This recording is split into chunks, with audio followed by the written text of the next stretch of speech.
लंडनहून जय भीम सगळ्यांना. माझ्या हातामध्ये आयडी कार्ड आहे आणि मी ज्या कंपनीत मला नोकरी लागली होती त्या कंपनीच्या बाहेर उभोय. आयडी कार्ड परत करायला चाललोय. का तर म्हणजे नोकरी गेली. कोणामुळे? पुण्याच्या कॉलेजमुळे. या कंपनीने पुण्याच्या कॉलेजला विचारलं की मी त्यांचा विद्यार्थी होतो का.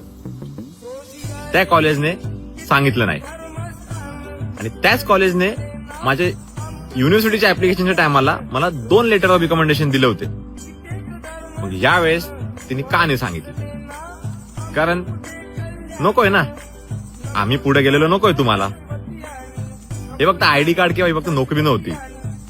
हे माझ्या परिवाराचा, माझ्या शिक्षकांचा, माझ्या समाजाचा, सगळ्यांचा अनेक वर्षाचा संघर्ष होता. मी नोकरी कमवली आणि पुण्याच्या कॉलेजमुळे गेली. मला बाबासाहेबांचं वाक्य आठवतं की शिक्षण हेच तुमचं शस्त्र आहे. जय भीम.